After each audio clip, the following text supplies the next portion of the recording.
Minnesota people use boring. Yeah, well, freedom ain't free.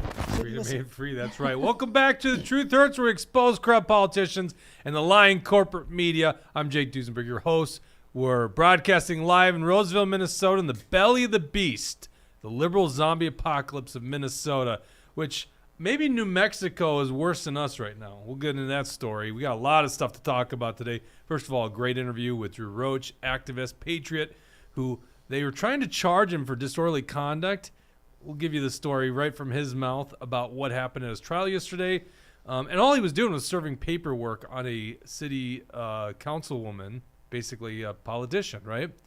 Let me see what else we got to talk about. We got so the breaking news. McCarthy launches a formal impeachment inquiry against Joe Biden and his criminal family. By the way, RICO charges against Trump. Let's talk about RICO charges. It should be against Biden, the Biden criminal family. We got protesters in New Mexico against the governor, her illegal ban on guns. There's a petition now to take Trump off the Minnesota ballot, and Republicans are part of this petition. Don't want to miss that story. And Florida Surgeon General says, don't get that booster shot. Not good. A day before the FDA comes in and approves the booster. Doing all that great work for Pfizer and Moderna. We got some other stories. I don't know if we'll get to them. That's what we're going to talk about today. Joining me as usual, the leader of the political junkies, Mega Jesse. How you doing there, buddy? Yep, doing good. We got a lot of cool stuff to get into. Also, reading your comments. Let us know where you're watching from. Rumble Rants will get you to interrupt us and say whatever you want to say. Is Bridget Williams. How's it going? Aren't you supposed to ask me that? We have Are Tucker, you telling me how to actually. do my job? Yeah, I am. I'm going to call you Tucker. William now. Well, someone's got to take his place. Okay. Tucker's here at Base Minnesota, and Carl Nelson and Dawson, apparently. The Patriot, Carl Nelson, right? Yeah. Okay, good. Good thing we got that figured Yep. out. Running the dials, Mr. Deep State himself, Dawson. Hello. Needs no introduction, I guess. And then obviously in studio, as I mentioned, the Patriot, Drew Roach. How you doing there, buddy? Good. Thanks for having me. Yeah, Appreciate I'm excited to get into the story. it. Yeah. So let me read the Sun. What do they call it? The Sun This Week, I guess, is the official term. Yeah, I think it's a Dakota County newspaper. Dakota Tribune, Burnsville, Egan, Lakeville. Yeah, whatever. The Sun. We'll just call it the Sun. The headline from September of last year, Rosemount Councilmember resigns. Tammy Block cites concerns about city's handling of altercation at her home. Rosemount City Councilmember Tammy Block resigned from her elected position Tuesday, September 6th, due to the situation surrounding an altercation between her son and a representative from a group associated with a 2022 Republican Secretary of State primary candidate serving an election-related petition against the city that was hand-delivered to Block's home at about 8:50 p.m. August 2nd. That's not even correct. 8:50, right? I don't think it was that late. Yeah. Still before 9. Don't door knock after 9. It was National Night Out. Right. It was the sun was out. It wasn't bedtime yet. Yeah. The political arena has changed greatly in 4 years since I was elected, Block said during the September 6th council meeting, after which her resignation became effective.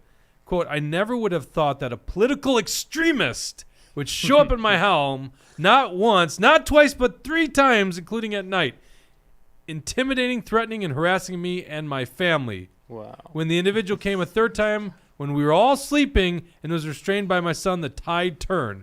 The individual who came to my home, threatened us, became the victim in the police report, and my son became the perpetrator, even though he was the one initially shoved and punched. A copy of the police report narrative was requested by the newspaper, but the narrative was not provided. As police said, it was an active case, and of course this goes to a prosecutor in Apple Valley. Block said police did not give a member of her household, the only person of color at the scene, an opportunity to make a statement at the scene. She said an eyewitness who saw only final seconds of what occurred acted as an impartial witness, validating the charges against her son. Quote, given my experience with the process from beginning to end and the situation as a whole, I don't feel I can continue as an impartial council member, Block said. Now, this is poor politician here, right? That's the narrative of the, dare I say, lying corporate media. I remember, Drew, and you're named, obviously, in this article because you're the guy in the altercation, and we'll get into that altercation. But I was like, geez, what the heck did Drew do? right? Now I'm a little more wised up these days. I kind of know that the media doesn't tell the truth or struggle with the truth, or they lie, I guess. But it does sound kind of bad, and you read this and you feel like the victim here is the politician. In fact, so is the person of color, the only person in the incident, the person of color who's at her home. They were just sleeping at 8:50 because they get up probably at 4 o'clock in the morning, or productive members of society, right? Do I have the story correct?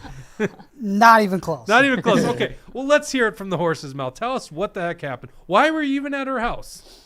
So there was a group out of Rosemount called Dakota County Patriots. I'm not affiliated with them. I know some of the members in that group, just with our activism in the Republican Party. They sent out an email that day asking for people to volunteer as a process server.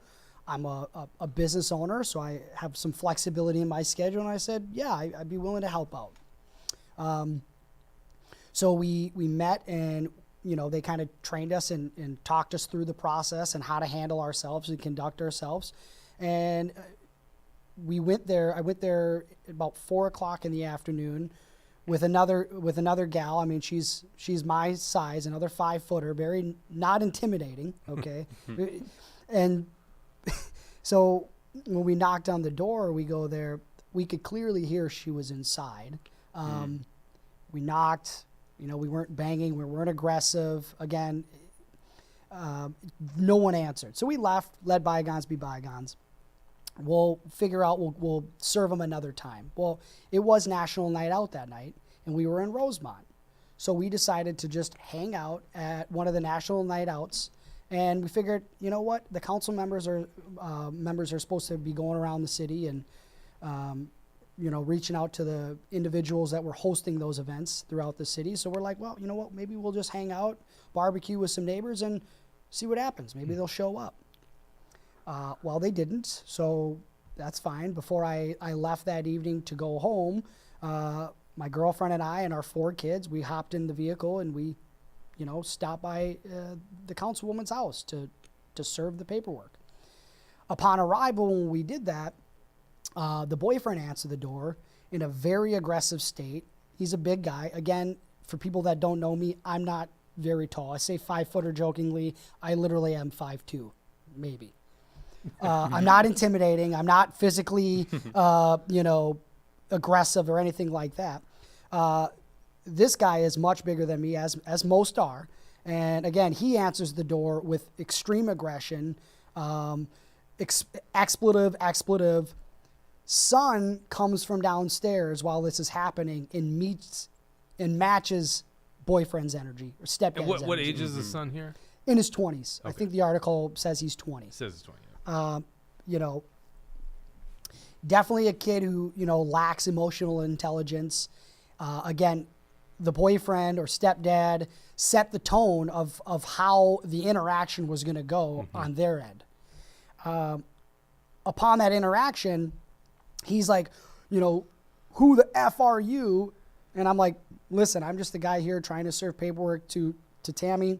This is nothing against her as an individual. It's specifically for her seat as a councilwoman. That's it. And upon me asking me who I am, and then I asked him who he was, he said, I'm Danielle fucking Tash, whatever. So I made a note to my girlfriend, Sarah, 818, whatever the time was, write his name, Daniel Tosh.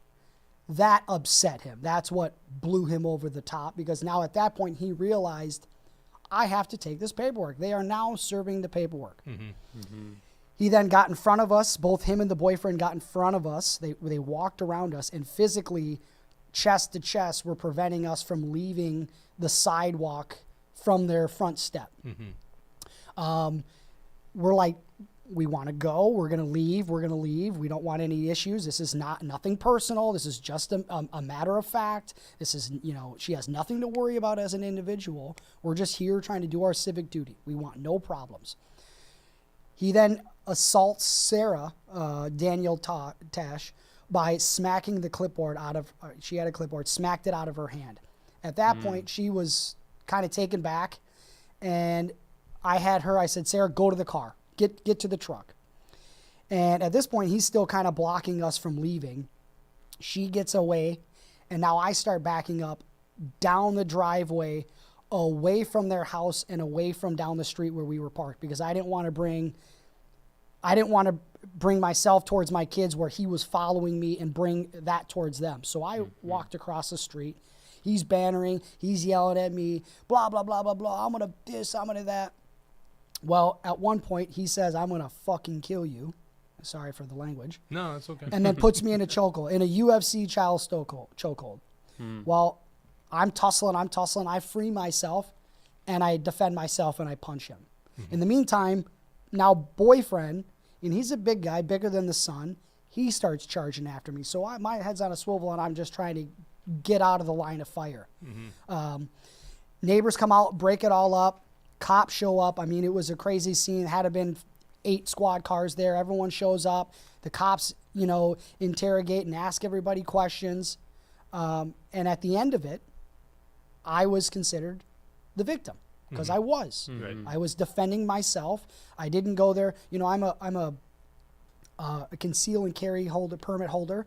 I didn't go there with my firearm that night. I had no intention of violence, no intention of aggression or anything like that. Again, I have no history of violence. I have no criminal record. I've never been involved in a physical altercation in any way. I'm passionate, but as I should be. We're in tough times. We're in a tough point in our society where, I'm pissed off of the things that are happening. So yeah, you got me for being passionate, but that doesn't mean I'm violent.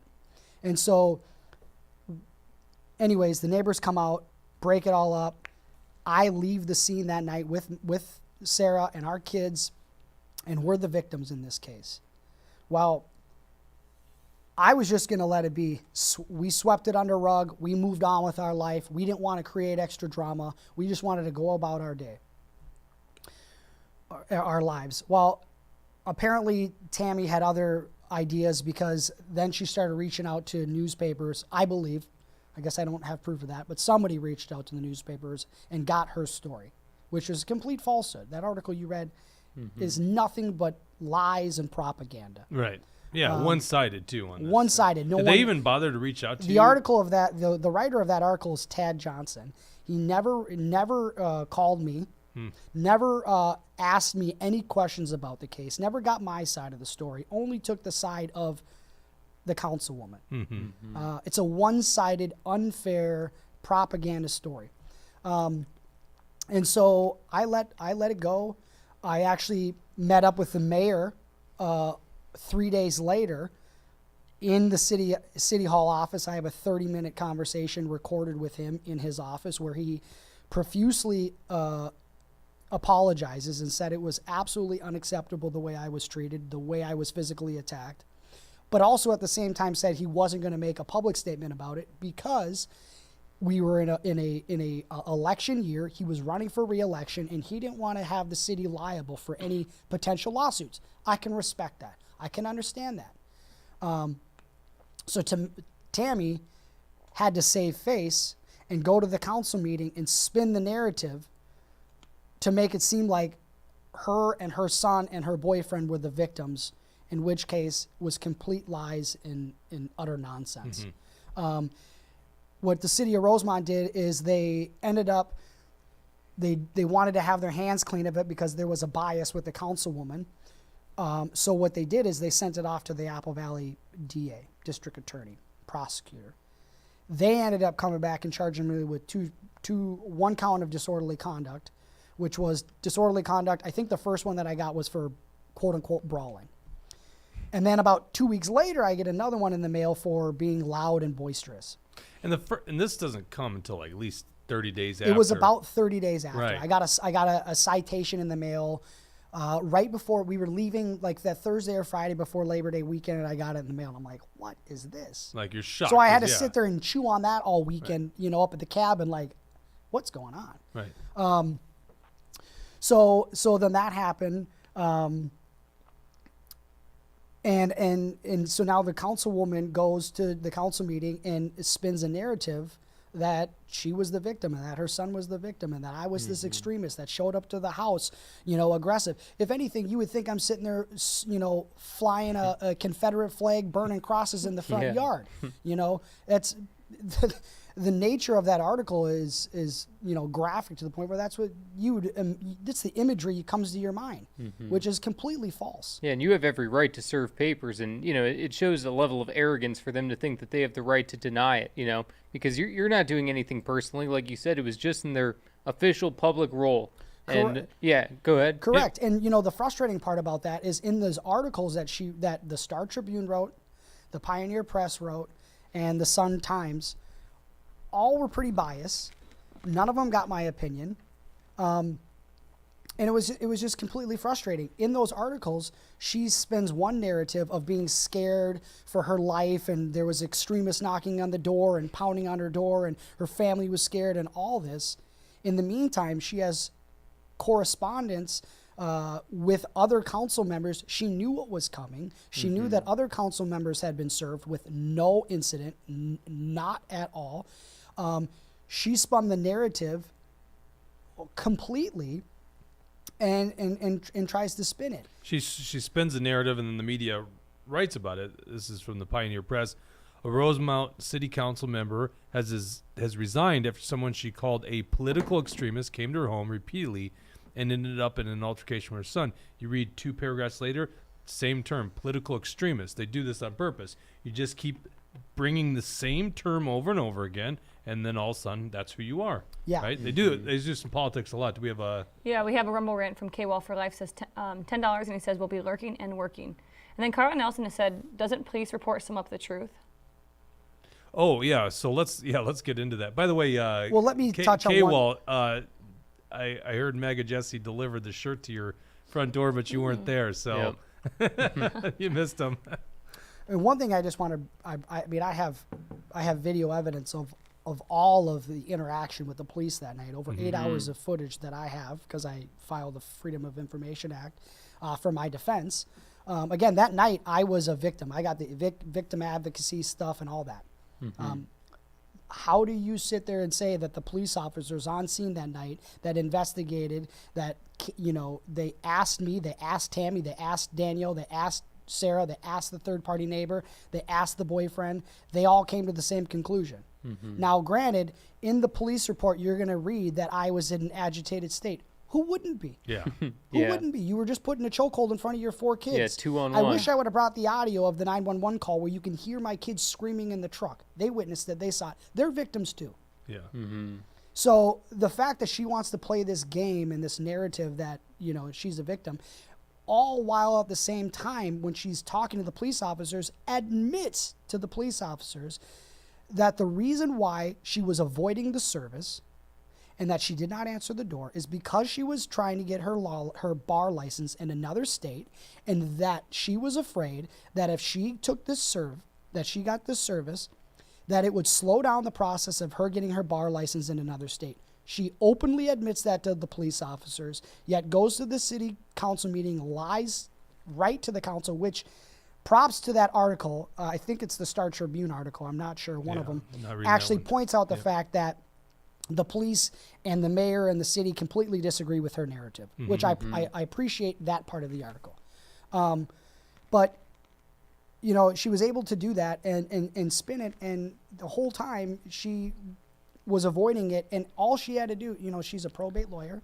She could have done the right thing as a professional lawyer and answer the door. And furthermore, she's a councilwoman. She has a derelict duty to honor that.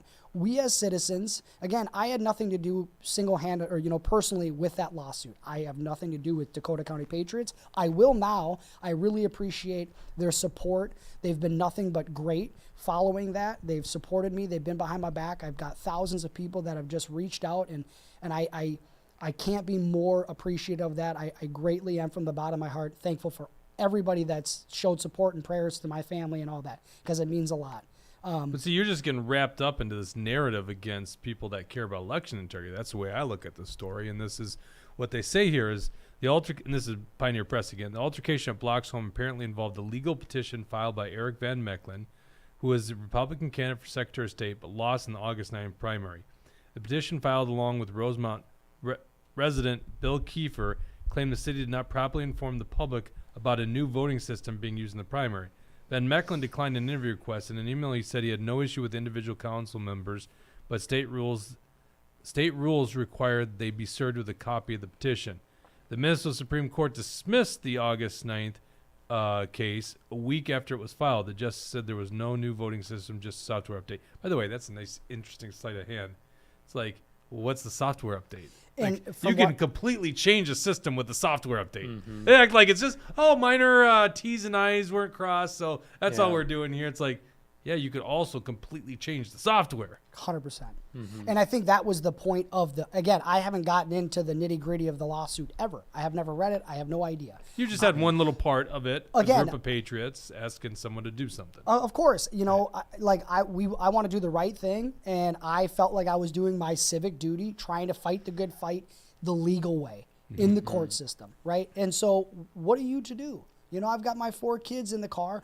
What am I to do? How are they supposed to grow up in a society seeing their parents do the right thing, trying to speak truth, defend the Constitution, save this country the right way, and yet be attacked and then ran through the mud in the public court of in the court of public opinion for what? For being an honest American? It's nonsense, and that's where we're at. And we're seeing that a lot more. I mean, the Jan 6, we could do shows on just the Jan 6 stuff alone. I don't think we'll get to it, but Oren Schroyer is one of the stories we wanted to talk about today. That's an interesting case. So the reason we had you on the show today is you had a trial yesterday. Yeah. So here's an altercation that takes place August of 2022, and your trial was yesterday. My trial was 13 months later. How does that even work? Right to fair and speedy trial. What Yeah, does speedy it's mean funny these days? because I was in my trial and I'm seeing defendants come up there that have incidents that happened in May and March and June, and they've got a trial. Their trial date's the date. Well, I show up yesterday. I've got a trial. We're ready. We're staring down the barrel of the gun. We're not flinching. They gave me a plea deal months before in March. I said, no deal. By the way, the boyfriend and the son took a plea deal, right? Correct. They on pled- disorderly conduct? They took a plea deal. Okay. They pled guilty. I didn't. I will never plead guilty to something I didn't do. Right. I don't care how much money you try to take from me, that it's going to cost me to defend my rights. I'm going to. And so that's where we are. That's where we stood on. And it's about principle. And granted, the charges weren't that big. I could have paid a little fine. It wouldn't have affected my life. I'm a business owner. Who cares? It's principle. We need to stand on principle. And that's probably what they're going for, is they assumed you were going to plead, so they're just 100%. like, Yeah. So we come to the trial, and the prosecutor comes. Once again, prosecutors not from the place this happened, Rosemount. It was from Rosemount. So Oh, that's it the is. funny So they thing then is some put it funny back? thing happened because I was under the impression that the city of Rosemount sent it to Apple Valley to file charges. Maybe it was Apple- just the charging decisions came from outside. I'm guessing so. I don't know. I have to do some more investigating on that, and we are working on that. But something weird happened on the line where it went to Apple Valley, and the only thing that I can think of is it went to Apple Valley, and then once the councilwoman stepped down, now Rosemount at that point wasn't a biased party. So my only recollection, the only thing that I can come up with is that Apple Valley said, well, there's no bias here, so Yeah. we're not going to fill up our time. You take it back. Yeah. I'll have to get to the bottom of that. That's yet to be determined, but I think that's probably the way it Yeah, went. that makes sense. Who knows? But when I show up to trial yesterday, I've got my third-party witness subpoenaed there. He's there ready to testify. The prosecutor, was trying to delay the trial till later in the afternoon so they could What time was look- the trial supposed to be at? Well, my trial was set for 9 a.m. Obviously So you're in there in you're a there with group your lawyers setting, at but 9 they kept a.m.. wanting to push it back and push it back and push it back. And he actually asked the clerk of court if the judge could see the case later in the afternoon, and the clerk said the judge isn't going to go for that. Yeah. So then he Can't went to answer that question. my lawyer and said, Who's your lawyer, by the way? My lawyer was Nathan Hansen. Nathan Hansen. And actually, okay. I got to thank Nathan. He did a great job. And also, I got to give a shout out to Ryan Wilson, because Ryan Wilson stepped in with Nathan and sat in and, as a co-chair. So I want to thank him as well, because together they did a great job. And I know Ryan wasn't on the case, wasn't on the case long, and technically never was. He was an unpaid, help. But it's always nice having other people in your corner 100%, that yeah. are willing to fight for you. So I greatly appreciate Ryan's work and dedication to that. But so then the So hold on. So Nathan and you were there, and does he go see the prosecutor go see the clerk? Yeah, without so the your prosecutor, attorney, or- the prosecutor was still trying to get me to do a plea deal. Okay. That was the whole point of it, was the plea deal. I'm like, you already offered it to me in March. I said no. You needed me to spell it out? N-O, no. Trial. Let's do it. I'm ready to hear. I'm ready to speak truth. Yeah. They had no witnesses. They had 0 witnesses, 0 evidence. And so my lawyer says, you haven't looked at the file yet. You need more time. Have you gotten at all to any of the body cam footage? Have you seen the testimony of Jared Spoonmore, who tells the cops the night of the incident? This is the neighbor who lives across the street from Tammy. And if I'm not mistaken, she lives in a circle. It's not far away, literally across the street. The altercation ended up, happened in this neighbor's yard. So they were there. They were the closest to the scene. And they had gave testimony, or Jared gave testimony, that he heard Danielle Tesh tell me, "I'm going to fucking kill you," and then came and put me in a UFC-style chokehold. Yeah, then I defended myself. I fought back, and I punched him. Admittedly so, as I should, and as every American should. This is America, right? And the fact Do I not that, have a right to defend myself? Yeah. My family's there. My kids are there. I'm doing the right thing. And I'm, and now the city wants to come at me for brawling and being loud. So from what the city says, if you show up to an altercation, especially in the state of Minnesota, I can't have my conceal and carry. I can't have my gun on me, because heaven forbid I were to use that. I'm glad you did. In a that form day, of self-defense. right? Yeah, Absolutely. exactly. And something told me, you don't need this. Don't bring it today. And I carry it all the time. And so the fact that we got there, it's just super frustrating. And the fact that the neighbor, stood up on your behalf shows, insane credibility for you and your story, because, most times you would assume you hear a neighbor's, getting involved. Well, they'd probably side with their neighbor because it'd be awkward in the neighborhood to do otherwise. But they stood up for the truth. They stood up for you. And, that gives you insane credibility in that case. Yeah, absolutely. And, so soon as the prosecutor, and I just can't believe that they filed charges. They threw charges on the wall. Hopefully they stick. They wanted me, most people plead guilty. Yeah. And so they wanted me to plead guilty. You cannot admit to something you did not do. And so I will not do that. If I was found guilty, so be it. I knew I wasn't. I knew the truth. And I had no problem staring down the barrel of the gun, ready for trial, because I knew the truth was going to set me free. And it did. And the reality is, as soon as the prosecutor saw that footage of Jared, they came back and said, "We're going to dismiss the case." I mean, it's just unbelievable. That's so what, the day of the trial, 13 months later, they finally look at the evidence and go, "Oh, yeah, you're right." 13 months, you got to worry about this thing. It's Out of lingering control. over your head. Getting charged. I mean, obviously, I don't think you're facing jail time, but facing a fine and facing some other things. I think each charge was up to 30 days in jail. I don't think I would have gotten to 30 But they days would in have, jail, yeah. but who knows? Yeah. You Yeah, know? I guess. Okay, fair enough. Right. 30 days in jail, right? Yeah. So that's what you're facing, right? And for 13 months. Yeah. Now they just dropped the charges. It reminds me, I know I've said this before on the show, but it just pisses me off. The Kyle Rittenhouse trial. And right before they go to the final deliberations, they bring up the charge on the legal firearm. And the defense is trying to throw out the charge. And so the judge looks at the prosecution and goes, "Do you guys deny that this firearm, the barrel is 16 inches or greater?" And they go, we do not. The judge goes, okay, then it's dismissed.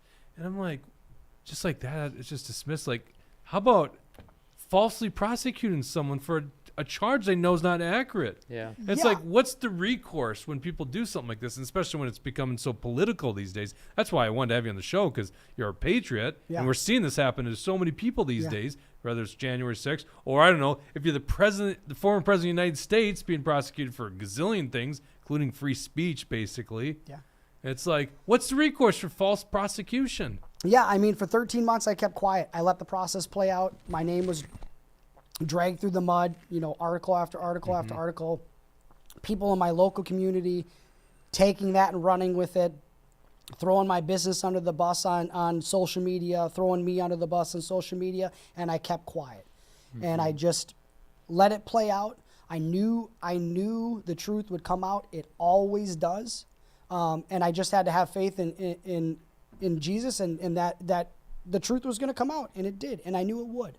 Don't get me wrong. There was times I was, I'd get caught in my own thoughts and was getting nervous about the trial. And man, what if? But the reality is again, the truth will set you free, and it finally did. And I'm glad that now it's my time to tell my side of the story and get the truth out. Right. Because for 13 months it was nothing but lies and lies and lies. Yeah. And Well, I'm glad, and that's why I wanted to give you a platform today, because, well, and I first of all, appreciate it's that. weird to have you not have your voice out there, because you got quite a voice, and then secondly, it's like you've been wronged 100%. But we see this. I mean, even us, we got a weaponized government agency coming after us, and the problem with that is they're the trial, the jury, and the executioner until we know we don't do anything wrong, right? But when you're up against Governor Walz's appointed people, it's like, well, geez, there's my fairness and under the law. So eventually we have to drag things into the court system, which cost us money as well for bullshit, for absolute bullshit. And I don't want to undermine what's going on with people that are having a lot bigger fights. I mean, the January 6th stuff, it's sickening seeing some of this stuff. Mm-hmm. By the way, anyone that literally created violence against Capitol Police, throw the book at them, right? But people that are going out there with their free speech and they're being prosecuted for it, that's bullshit. Yeah, Let's go to comments here. Yeah, we if have. anyone's got questions. Rodeo 55 says they had a legal case against them going on for 18 months, or still does. And then Base Minnesota says a little over a year for them.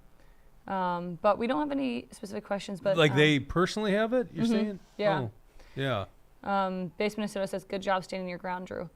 Thanks. And then MD Anderson says, I presume the councilwoman is also covering for the violent nature of her boyfriend toward herself, and her son appears to have anger issues, which she'll do anything to keep from public scrutiny. I don't know. That's speculation. I mean, that's an interesting read. I could see it that way. Mm-hmm. Yeah, I think again, I think she took a stance right away to try to get ahead of the narrative. It was a if I'm not mistaken, she was running for re-election, and so I think she just wanted to save face. And then once she realized that the city wasn't backing her and her narrative, she realized that my family and their name is probably going to get run through the mud during this political process. So I'm assuming that's why she stepped down. But do you think so? I look at this stuff and it's like, I was gonna say Peter Schiff. What's the Adam Schiff? All the shit that guy said for years about Trump, and really, other than people on our side, he's not run through the mud. The media creates a narrative, they go with it, and it's obviously a narrative against patriots like us. And there seems to be no recourse legally.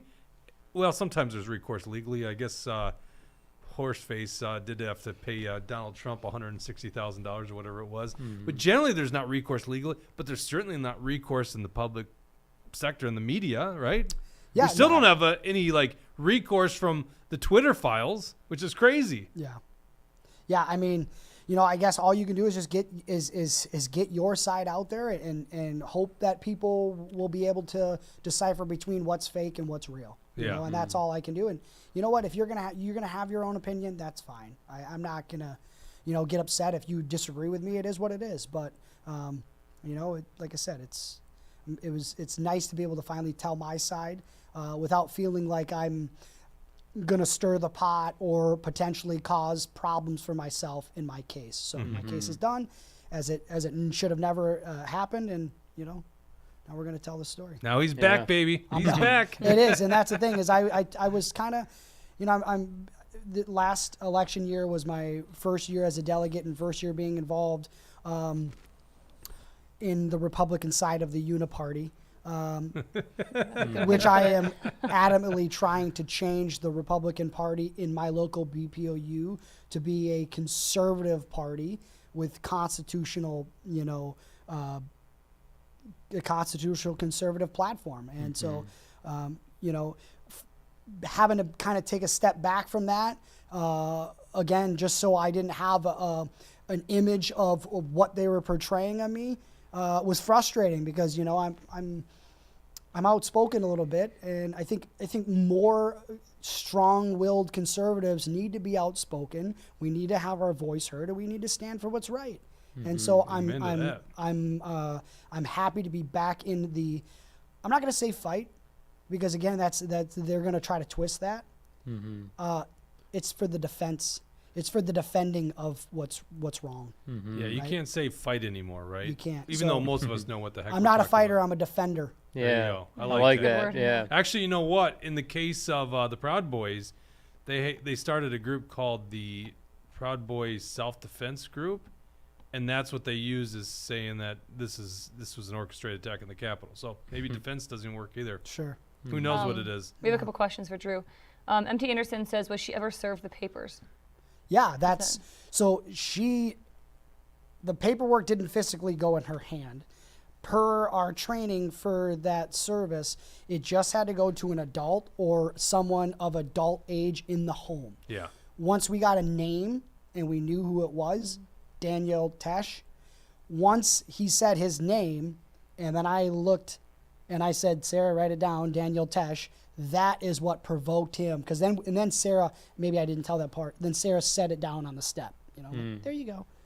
And that's what was like, set the whole mode. Like, we can't have that. We don't want it. And, it was clear at that point that Tammy sent out the pit bulls to try to scare us off so that way she could claim it. I never got the paperwork. What are you talking about? I mean, there was emails back and forth, but no one came to my house. We did. Yeah. And then Base Minnesota says, are you a Trump fan? Oh. Oh All yeah. day, every day. Trump, Good. Trump, Trump. That's right. All right, let's leave that hat on then. Let's get into the Perfect. next story because you said, yeah, I'll hang out with you guys and go through Absolutely. the news with you. So that's great. This first story, very relevant to what we just talked about. You're saying you're doing work inside the Republican Party. Well, there's some Republicans who are doing the opposite work, and they're using the Constitution as their savior. This story from Fox 9, Minnesota voters file lawsuit to block Donald Trump from ballot in 2024. We talked about this last week on a show, and it turns out it's actually happening. What the hell's going on with my computer? My computer's going crazy. I'm losing my story. Shucks. All right, there we go. Back. A group filed a lawsuit on Tuesday to block former President Donald Trump from the ballot in Minnesota based on the 14th Amendment, which bans those who engage in insurrection against America from running for president.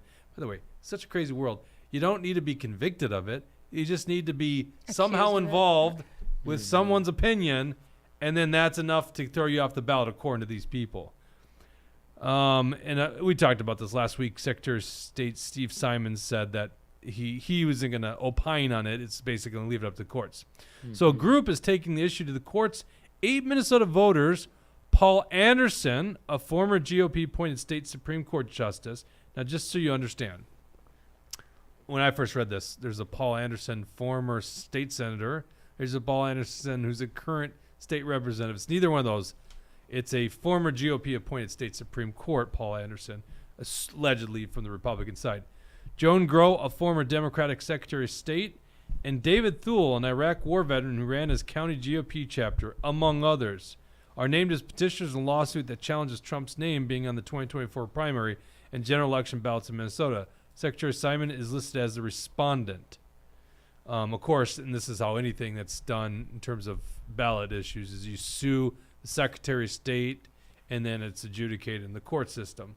The lawsuit by the way, David Thule, I think he's just like a hater of conservatives and liberty and America First people. Imagine being a Republican activist in the state and putting your name on this shit. Yeah.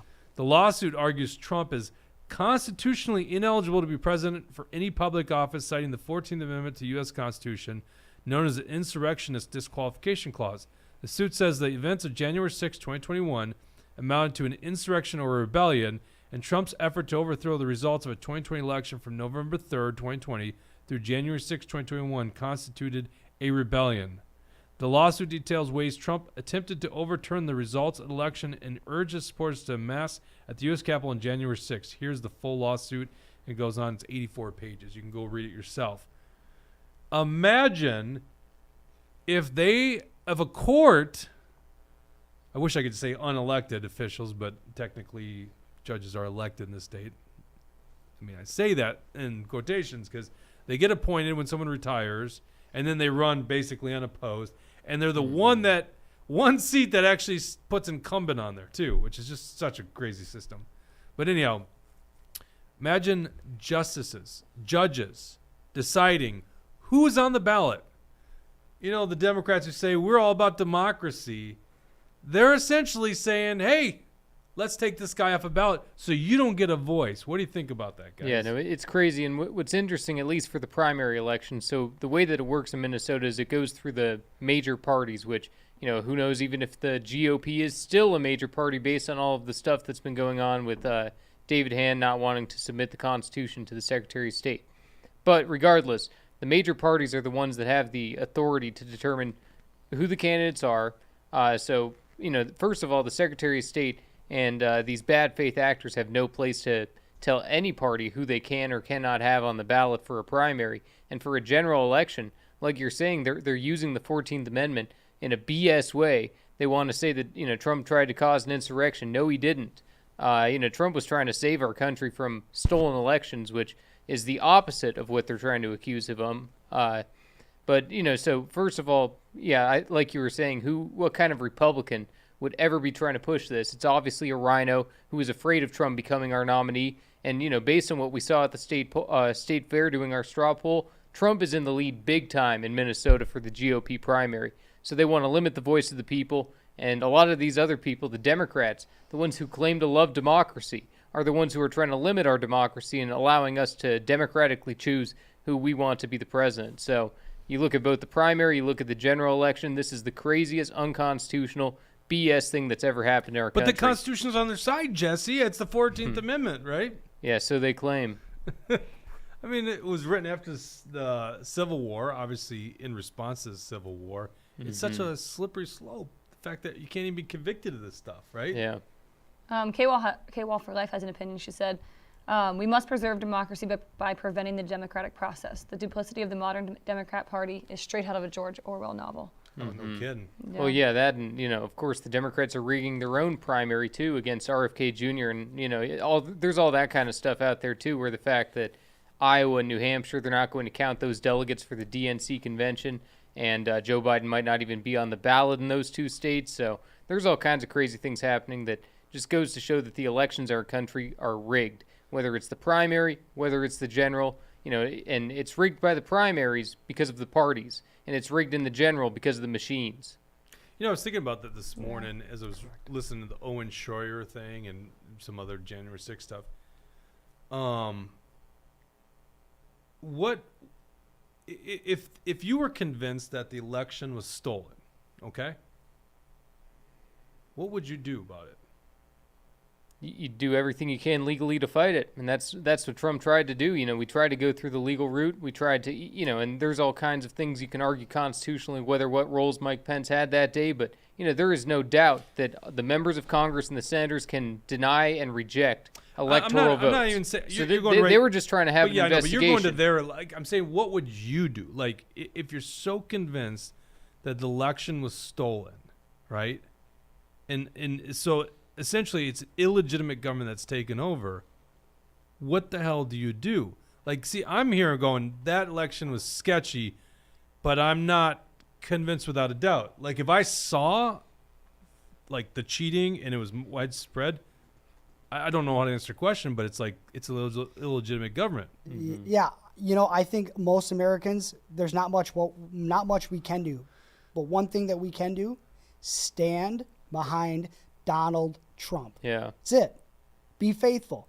If your significant other, your husband or wife, went to prison and they were in there for whatever reason, 2 years later, you're going to forget about them? 3 years later, you're going to forget about them? No, you stand by their side and you defend them until it's their time to come out, right? And maybe it's a bad analogy, but we need to just be loyal to Donald Trump and continue to speak truth and hope that the next election we can participate in the same schemes that the Democratic Party is playing in with the ballot harvesting, and we just beat them at their own game. We were kind of getting into this before you were on set, and I want to start with the interview, but you said the same thing. Be loyal to Donald Trump. Why? Why would I be loyal to Donald Trump? Like right now, he fights I for might us, be like, we fight for him. Absolutely. That's what, But does he that's what fight it boils for us? down to. Absolutely. Who's the deep state really after? Us, we the people. Trump's just standing in the way. The last 3 years has been a total mind fuck, okay? They're just trying to get you out of your position. And it starts with leadership in Minnesota and the Republican Party. They sit there and try to intimidate the voters and scare the voters. He's not electable. He can't do this. He can't do that. He is the electable. He's the most electable candidate the GOP has ever had. He's had more votes than any other GOP candidate in history. And now you want to spin around and change the narratives like, he's not electable. He's not electable in a rigged election. Yeah. So let's rig it back in our favor. I cannot not stand up, right? We just have to stand up and find a way to win. I don't know all the answers. I think most Americans don't know the answers, but you definitely aren't going to find out if you run to the next candidate because you think he's a nice guy or he says the right thing or he makes you feel warm inside. And exactly, it's a weakness if we back away from Trump at this moment. 100%. It totally makes our country look weak. And, here's a guy who stood up for us. Here's a guy who fought the deep state. And, he's willing to put himself on the line and go through all these prosecutions and persecutions, the witch hunts. He's willing to continue to do it. So if he's willing to continue to fight, it's our obligation as, the American people to be there with him. Absolutely. Yeah, I mean, Amen. I guess, and I understand the Trump movement. That's why I've always been so partial to the Trump movement, because so many people like you, Drew, real patriots, love America, and you've come into the system, you've come into politics. I'm glad you and a lot of our fans are there. But then I hear this loyalty to Donald Trump. I'm like, I don't feel anything for Donald Trump because I don't know the guy, right? Yeah.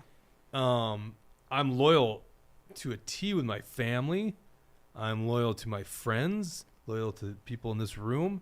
I know you guys. I know your hearts and all that kind of stuff. I don't know Donald Trump at all. Where I come in, and it's clearly there's a lot of us, because Trump keeps surging in the polls, it's like, I'm so sick of what they're doing. This is why I voted for Trump in 2020. This was like the single reason, because Trump really pissed me off. Went down the socialist route of printing money out thin air, creating this inflation that we have, put Fauci in front of people. Bullshit. But the bullshit against him was far worse. Like when they buried that Hunter Biden story, that was the straw that broke the camel's back in my book. It was like, they just threw this election on that story alone. I'm voting for Donald Trump as like a protest. So I don't just have this like strong urge and loyalty to Donald Trump. It's almost like the revenge tour is the best bet at setting the record straight. And even though I look at his first term in office of 4 years ago, well, he didn't drain the swamp. The swamp actually grew, is bigger. Maybe there's some hope in this next tour or this next time in office. And the bullshit against him, which we all see is bullshit. They're trying to literally rig the election against him. And, of course, this 14th Amendment thing, too. I go, for those reasons, that's why I lean Trump. And it's the same reason I think you see him surging. Because where else are all these votes coming for? Why is Trump all of a sudden increasing in the polls? It's because guys like me go, yeah, I think this actually might work. And then also, there really doesn't seem to be a good alternative to him right now. Yeah. Like DeSantis is just weird. Like they can't smile. The guy can't smile. How can you not smile? Just smile like a normal person. And Ramaswamy, I'm like, I don't know if I really believe this guy's authentic. And so that's why I push that way. But you say like you're loyal to Trump as if you know the guy and stuff like that. It's just, that's the mystery to me. Well, again, I look at it. I come from probably this. I'm looking at it from the lens probably that Jesse's looking at it as like, I think a lot of the things that happen for a reason.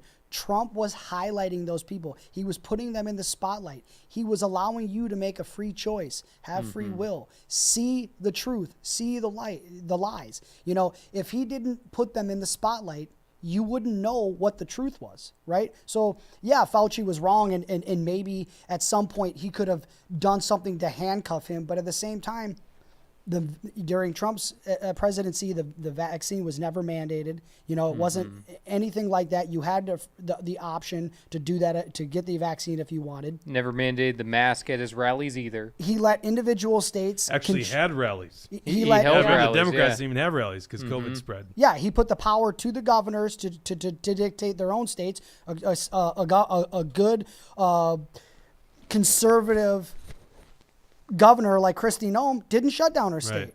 A fake, wannabe, lying, sanctimonious shut them down on the 4th of July, said, you can't go to the beach. Yep. You That can't is get crazy that he did vitamin that. D. Yep. He is I a know. tyrant who hides behind the legislatures of Florida to make it seem like he's making change when the reality is Trump's constituents put DeSantis in power. He put the legislatures in Florida in power. It is Trump supporters and Trump legislatures that are making a change in Florida, not Ron DeSantis. Wake up, people. Well, and Yeah. that's the beauty of Trump. What you just said there is it's his supporters, and these are beautiful, wonderful people. And that's why I've always got the soft spot in my heart for Trump because of what he's ignited and brought forward. I'm just saying, like, when it gets to loyalty to the guy, I mean, he's clearly a flawed individual, and it's Aren't just we like, all, though? Yeah, nobody's well, perfect. that's No. true, but Aren't I'm we just all? thinking, like, if I was in office, there's You know- no way I'm giving the spotlight to Fauci. There's no way I'm going to the Federal It's Reserve. easy and to going, say all Yeah, that stuff now. it is easy to say you know, that because Well, without that's pressure. fair. You know, at the time, you know, let's be honest, you know, Fauci had like what a 70% approval rating by the public. Whether or not we knew better is an irrelevant thing. Trump was already handcuffing him and, you know, not following a lot of the orders of what Fauci wanted to do. Once Biden got in there, it was clear that, you know, he was taking orders from Fauci and everything. And I agree with Drew that, you know, it got Fauci exposed to the people. We were able to start doing our own digging, our own investigation. And this time, Trump doesn't have any restraints of re-election. He doesn't have to worry about popularity or anything. He's just going to go in there and fight. And Yeah, Carla because had the point at the time we didn't understand COVID, which is also true. Yeah. Like nobody really knew what COVID was. or yeah, how but serious it Fauci was. stayed through the end of Trump's term, and Trump actually gave him an award when he left office. So Fauci was given like the Medal of something, some meritorious service, which is bullshit. Yeah, but it was obvious during the entire time that Fauci and Trump were never on the same page. I know, it was but it's so the idea obvious. that you know, would it was keep- it was one of those things that like, yeah, Trump's keeping it around so he doesn't, Trump was, he had these deep state people here and there just to expose them, and it's not like Trump appointed any of these people, and if he were to fire them, then all of a sudden it comes back, looks bad on Trump because they'd say Dr. Fauci is the leading expert, and then Biden puts him back in. It would all, it would all look bad. So, Trump had to play within the game that's there. correct. I Keep your personally- friends close, but your enemies closer. Yeah. And What's that, Dawson? Trump's not an idiot. I personally think that Trump could, like, with your issue with the whole Fauci thing, Trump could take it with a whole lot more grace if he just said, I didn't know what to do. It was a pandemic. Things were crazy. I think he said that to some extent, that, obviously the China virus, nobody saw it coming. Nobody was planning on it. And, what I always got pissed off about was that should have been a moment where we weren't dividing our people, where we weren't dividing between the masked and the unmasked. It should have been we, the people of America, against China for unleashing this virus onto us that we had nothing to do with. So I blame China. And, Trump is the only one who actually wants to hold China accountable. I haven't heard anything from Guantanamo Bay. I haven't heard anything from Doug Burgum. I haven't heard anything from any of these people. Or Vivek Ramaswamy. Haven't heard anything from him. Trump has said that he is going to cancel the debt to China if he gets back in there. And that's the least that China could do for us because of the China virus. Let's go to some comments. Oh, we have a lot. Napkinator79 says, so much election interference and fraud, it's overwhelming. And then he says, we are the majority. I have no doubt this will all backfire on the uniparty. Yeah. Way back before Base MN said Jake is correct on this, the Trump simping is pretty cringe. The Trump Do you what? agree with that, Dawson? Simping. The Trump simping is pretty Huh. cringe. Trump simping? Yeah, I think that Go ahead. being a simp for something is bad. Being loyal to something Yeah, I don't think can it's be necessarily bad. simping. But you just got to look at it through a critical lens, I think. Yeah, we're loyal to our country. Me and Drew, I think we'll Absolutely. speak for both of us that, we're loyal to the Constitution, to our country, and it's not necessarily because of Trump. We just know that Trump will go in there and fight, and we don't have anybody else who's willing to go and fight for Well, us. that's what. Yeah, I know. That's where I'm with you on it. Just like when you say you're loyal to Trump, I'm like, I don't know how much it is to the individual. It is Yeah, very as to much what so. he's doing. But Yeah, it's to the what- America Because if first. Trump were to it's- actually commit a horrible crime, whatever it may be, then would you stay loyal? Well, no, but again, like I said, it's about So then, the yeah. ideal, right? Right, Like the America first. the Yeah, America so it's more first. the It's about ideal. the fact that he was in there, and people say, well, he didn't do this, he didn't do that. He was navigating through the swamp. I mean, look at Mitch McConnell. Look at the people we have in leadership in the Republican Party. They're not there for the American people. They're there for funding Ukraine, Yeah. funneling our money, giving Iran $5 billion or $6 billion, whatever it was. They just take our money, bleed it out, and we need an American first, platform. And now with that said, I love Donald Trump, but I think there's some work to be done, right? I think he needs to have, in this next campaign, he needs to do something to try to level the playing field as far as creating another a VP who is somewhat more in the middle, right? We need to be able to reach that white woman, that suburban white woman who maybe doesn't like We did good a lot that of his demo in policies. 2016. I think we need to take a stand. He needs to have maybe a woman who has a different idea of abortion and how to come to that. So that way it can be, we need to have a platform that is more about coming together instead of, this is how it has to be, Yeah. and one of the ways that Republicans continue to get beat is because of the abortion. They just beat us down on the abortion thing. Yeah, but And- that's a messaging problem on the Republican side. Actually, Trump admitted that and said that at what was that first rally that he did with CNN? Yeah, one No. of those town halls or something. Sorry, no, I think it was the Hannity one. About how they don't actually state it the way they should. Now Democrats are the more extreme on that. Yeah. Yeah, and we can Oh, sorry. Go ahead. we can get rid of that. We can totally get rid of the argument altogether. I think Republicans have agreed over the last, since COVID, you're right. Your body, your choice. You were right. Your body, your choice. I'm not taking the vaccine. If you want to take it, good for you. You know what? If you want to have an abortion, I think it's morally disgusting. I think it's appalling. I don't think you should do it. However, the Constitution doesn't say anything about it. Yeah, it should be up to the states. It should be up to the states. And you know what? As Republicans, as conservatives, we need to stand on the platform of your body, your choice. If you want to do it, that's fine. Take my dollar out of it, and I can't argue against Yeah, it. well, I don't agree with you on that, but I don't want to That's get fair. into an abortion But, argument yeah, here. That's all I'm saying. Because I Yeah, think just you have a defund. moral It- obligation it's to come protect the from, innocent. that's where we're losing a lot of the votes. Yeah, but see, some things supersede the votes. Then we're just a bunch of politicians here, and that's not what I'm at. It's like you have a right to defend human life, innocent human life. But I do agree with it should be kicked to states. I want to bring, go ahead Quest and for read that. Truth. Which one? Well, that You want Mike me- Gallagher. Oh yeah, I think he that says was the a good one. NIH was funding the research in the Chinese lab. I don't think you can say the U.S. had nothing to do with Corona. Yeah, 2020. that's true. Yeah, we were Which- definitely, and Fauci was directing those with the Eco Health Alliance, and Peter Daszak, the guy with the World Health Organization, who was charged for the United States to investigate it. You can look into all of that yourself, but yeah, I mean, it's completely obvious that our government was involved in it. I like what Susie says here. She Where do you see tends to Susie? agree with what I'm Oh, saying yeah. here. She said it's worth being beaten down on the abortion thing if that's what it takes. I will never bend on value of life. Non-negotiable. I agree too. Plus, I think we win that. It's just about phrasing that, and it's a messaging thing that Republicans have been so bad at that. And I agree with Drew, though, that, like you're saying, it's a messaging thing. But, yeah, federally, I think, kick it to the states. And that's the best way of winning the issue, because if we want to keep, allowing the Supreme Court to teeter-totter on it forever, then we're not going anywhere. We're not winning. And, it's just one of those issues that there's some issues so big that the federal government can't handle it. Correct. Well, And yeah, like there's a lot of like murder and a lot of criminal code is done in the states anyhow. Yeah. Let's move on to this story.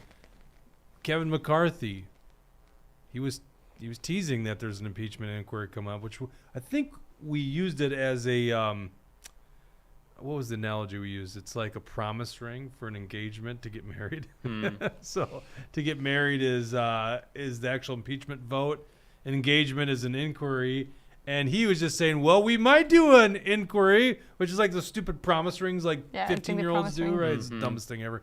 And anyhow, I guess we're in an engagement situation now because this morning he announced, and you can go to actionforliberty.com, we got the video, but he announced that there's actually an inquiry. We put his short press conference. He didn't take any questions. I don't know why he doesn't. I sometimes don't wonder why these guys don't take questions, you know? Make it fun. Make politics a little bit more fun. But an inquiry is the formal process now. There's like really not spelled out language in the U.S. Constitution on how this thing works. And there doesn't need to be a vote. The speaker just announces it. By the way, the left and their narrative, I'm sure today, is there's no vote on the inquiry. Well, neither was Nancy Pelosi in their first bogus impeachment inquiry against Donald Trump, which was 2019. So same president that the Democrats did under the leadership of Nancy Pelosi. So they officially launched that today, and looks like James Comer's leading it from the not Ways and Means Committee, the Oversight Committee. Jim Jordan, Judiciary, and then what's his name, Jack Smith, or what? Not Jack Smith. Jack Smith. Jason Smith, whatever his name is, for the Ways and Means Committee. So that is happening, and boy, it kind of makes me feel good that was our petition at the state fair, the impeachment. So for you guys at home, politicians aren't going to do something unless there's like political energy behind it. Okay. I mean, it's ridiculous he hasn't been impeached yet. The guy violated Second Amendment. He violated the First Amendment. Twitter files, big violation. In fact, the judge literally put an injunction against the White House saying you can't go tell social media companies to do this. He goes, it's the largest infringement on the First Amendment in the history of the United States. That's what a judge said about the Biden administration. No impeachment inquiry into that. No impeachment inquiry into the completely unconstitutional vaccine mandates. But at least the Hunter Biden and the Biden criminal family thing is finally being investigated, and that's what they're going to impeach him over. It looks like they're going to get an impeachment vote. Now, it took 2.5 months when Pelosi did this against Donald Trump. That was from, I almost called it the perfect phone call. He doesn't call that the perfect phone call. He calls the Secretary of State in Georgia one. Isn't that the perfect phone call? He's got a few perfect phone That's calls. the perfect phone call, too. The one with Ukraine, the one with Raffensperger, and there's no problem with any of those calls. There you go. Oh, Trump, like, his messaging is great. The perfect phone call. What do you have against the perfect phone call? So there you go. That's happening. Another interesting story, and you can go to actionforliberty.com. This broke, I think, over the weekend or Friday or something like that. The New Mexico governor. What's her name again? Lujan Grisham. Grisham. Yeah, gun-grabbing Grisham. Gun-grabbing Grisham. There she is with a mask. You would think I photoshopped that. It does. It It does looks look like like a It photo. looks Yeah. photoshopped. Just do me a It's got favor. Gosh. Dawson, go to Google and just Google her name, Michelle Grisham. I swear to God, I did not Photoshop that. This is Bing, so it might not have that. It's mask you're gonna on. find it somewhere in there. Do you just automatically go to Bing? Yeah, it's Edge. Oh, come on. There you go, mask. Oh yeah, look at the far right. See, That's Yeah. crazy. not Photoshopped. She That's literally crazy. is that crazy. It's huge. These are the people that are running, like, governments. Uh-huh. Oh, this one's cool though. Like half her eyes Chili covered. peppers. Yeah, that's ridiculous. These people are so. And stupid. it's cloth. Yeah, I know. Yeah. She got it on Etsy. Yeah. Anytime, Right. anytime I put together a story on a politician and it's like a negative story on them, I always look for a picture of them in a mask. Can't help it. So there you go. Not Photoshop, not fake news. totally not fake news here. You see behind her, obviously that's Photoshop. They weren't right behind her because she's probably hiding in her mansion. But so you wrote the story, Jesse. She actually she she does what? She puts an executive order Yeah, and she calls puts it out public an health? executive order, an emergency public health emergency declaration for gun violence. So she now thinks that you can use a public health emergency to strip people of their constitutional rights, and she wants to issue a 30-day ban on having your firearms in public. So that's an unbelievable step that we've never seen any governor ever try to implement anything like this. And it's even received criticism from the left. Even David Hogg, even Ted Lieu, these radical communists who want to strip us of our gun rights, even they admit that this has no constitutional basis. So if we have these, if we have these leftist retards who are willing to, admit the truth on this thing, then it just goes to show that, this Democrat governor has lost her mind completely. So go ahead and put that article back up there, Dawson, and scroll down a little bit. If you want, within that article, I have the actual executive order linked in there. And I also put in the definition of what a public health emergency is actually defined as in their. Let's scroll to the bottom, the thereas, whereas, just all the mumbo jumbo. Okay, therefore, so. A little bit up. A little bit more. Keep going. A little more. Right there. Here's the order. Right there. Therefore, scroll up just a little bit. Michelle Lujan Grisham, governor of the state of New Mexico, by the authority vested in me by the Constitution and laws of the states of New Mexico, do hereby declare that a state of public emergency exists throughout the state due to gun violence, and order and direct as follows. Don't you love that? Order, direct. Yeah. The Department of Public Health, Department of Homeland Security, and Emergency Management, and Department of Public Safety shall immediately begin collaborating with my office to provide an effective and coordinated response to this public health emergency. Okay, that's mumbo jumbo.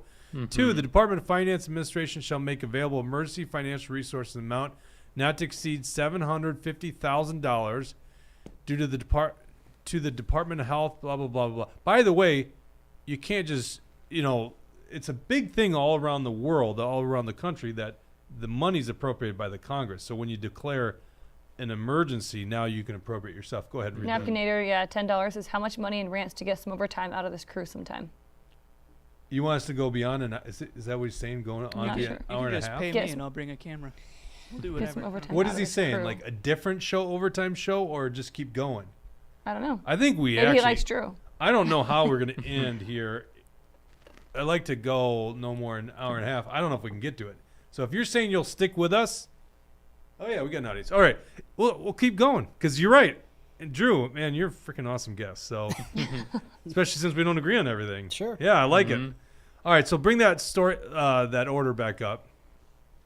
I hope that's what you're saying, Napkinator. You're dooming everyone else if you say keep going and you really didn't want us. Love that the sheriff says he won't enforce this. Yeah.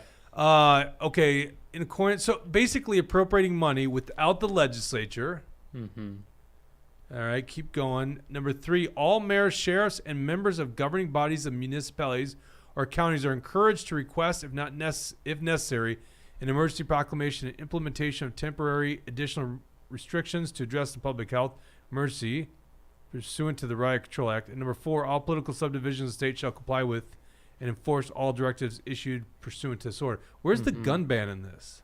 Yeah, it doesn't actually state it within that order, which is pretty crazy. But then and as someone said there in the comments, that the sheriff of Bernalillo County, which is what Albuquerque is in, has said that he won't enforce the executive order. People had a protest of over 100 people in Albuquerque. No charges were filed against them. And the sheriff who was saying this is a Democrat as well. So the Democrats have turned on the governor there. And also the but hold on. But we're missing a key detail. Where is the thing that says that the guns are being taken away? I was seeing that in news articles, but it's not within that executive order. Yeah, but it's listed somewhere else, I'm sure. Well, that's what I'm saying is, I'm now a expert on governor's executive orders during health emergencies because that's what we had to read all the time. Go back to the top here real quick. Governor executive order 2023-130. Yep. And here's what we're going to do. I'm going to type in New Mexico because what I'm assuming happened here is the one that we're referencing. Yeah, and I went into the document, tried to Control F search it, and But no, I'm saying it's a follow-up order to this. So here I am. I'm looking at New Mexico order. Okay, here we go. So that was 20013, establishing the route. 66 was the next one. Drug abuse. So that is the only one on drug abuse. So where are they getting the idea on the guns? There's a whereas, but that doesn't have enforcement. right. Napkinator says just keep going and going. Yeah. Oh. There is a specific kind of stream that's like that, which we should plan for someday if we're crazy enough, where a Rumble rant hits and then we go another 30 minutes, 10 minutes, something like that. That does sound interesting. But we should plan for one of those. Yeah. Tucker's got it. It's in section 556, article 762, line 45. dot 45. You're not a gun guy. Was there a You guys I aren't only gun got it because people like other people's responses. Yes, it is. No, I'm serious. Where the hell is this? Because that's what the whole media has been reporting on. It's kind of undermining this whole story. was there a shooting or something that is causing this emergency? Well, that's what she claimed. A couple of things within that executive order: the shooting of this child, the shooting of this child in May, the shooting of this one in September. So, a few examples. K-Wall you says know. how many kids died in bathtubs, car crashes, or playgrounds? Where are Yeah. the executive orders banning those two? Well, and Yeah. then she played on the fact that what about those victims' constitutional rights? She has to defend their constitutional rights too. Yeah. That was the sentiment that I saw and got from her was like that was her spin on it. It's like, well, they still have constitutional rights just Yeah. because you may or may not be a victim of a crime. That doesn't take away from your constitutional rights. Yeah. It's America. People have free will. There's going to be crazies out there that drive a car or pour gasoline on you or what. They're going to do anything they can to try to make you a victim or hurt you. So Yeah. like you can't blame the gun. Right. And Ganja, yeah, I think a $10 lot says of keep it rolling. Yeah, and I think a lot of liberals feel like this move undermines their movement so bad. If we were, gun control activists, we would look at this and go, why are you doing something so stupid? Why are you doing something so unconstitutional that's going to fail? But I actually think this could end up being a good thing because it's going to set the precedent in the future that you can't pull this off. You can't do an executive order like this. You can't do a, public health emergency. And actually the definition of what the New Mexico Public Health Emergency Response Act, how they define public health emergency is the occurrence or imminent threat or exposure to an extremely dangerous condition or a highly infectious or toxic agent, including a threatening communicable disease that poses an immediate and imminent threat of substantial harm to the population of New Mexico or any portion thereof. So obviously, this is talking about diseases, and we didn't even think that with COVID, a disease, that we had the governors had the authority to limit our constitutional rights because of it. So especially when we're talking about something that has nothing to do with a virus, it just goes to show that this is the most pathetic case that the governor could ever put up. Could you imagine if the governor of Wisconsin 2 years ago when that guy drove the car into that parade, if they banned cars in downtown? Right. Yeah. Oh, everyone's got to walk now. Yeah. You could hit somebody. I mean, it's preposterous. Yeah. It's the same thing. Well, I like I don't know if you were reading a comment, Bridget, or that was what you were thinking, but it's a great point. There's more kids dying probably from other things, drowning, poisoning, whatever the causes are, than this crisis now. In Minnesota, you're seeing I started seeing billboards about locking up your firearms, which, by Right. the way, responsible gun owners should keep their firearms away from, kids, but let's not be mistaken what's going on here. Well, and these Can I want correct you on guns- that? Appropriate gun owners should educate their kids on how to use Correct. firearms correctly. Correct, but if that's you're- what we've got away from in this country. But We if need you to got get like a back to that. 5-year-old, right, Correct. that's tough. So you got to keep it away. But you're 100% correct to also teaching them from a young age, which I do with my children. Unfortunately, I lost all my guns in that boating accident, Yeah. so I don't have any. But it's that these billboards. Let's be honest, it's their way to make the guns the problem, Yeah. right? How could any one of us disagree with the responsible gun ownership and locking up your guns? But it's not about that. It's eventually the guns are the problem. People just don't listening. Now we got to take the guns, and that's where they're going with it. It's like there's been 3, and I'm not trying to minimize this, 3 gun-related deaths, I think, in a year in Minnesota, kids accidentally shooting. But how many drownings are there? So it's like this isn't the public health emergency that other things are, right? And I got to then go you back look to at this these, thing. I'm not seeing this in here unless someone else knows. I don't understand because you're right. This is we have to do better on this show. We can't just take what the media says and go with it. Where the hell is this in the order? And I'm reading like the first article I had read about this was from Fox News, and it says New Mexico Governor Michelle Lujan Grisham, a Democrat, issued an emergency order on Friday suspending the right to carry guns in public across Albuquerque and the surrounding Bernalillo County for at least 30 days following recent instances of gun violence. But I don't see that in the order. Like that's what they say, but where is it in the order? Yeah, it's not in the order. But yeah, and it's also what's the word I'm trying to think of? What's also not truthful about a lot of these gun statistics is they claim these things are gun violence. Some of them are suicide. They have nothing to do with a violent action taken on one person to another. It's so I think there's all kinds of things that happen, or accidents.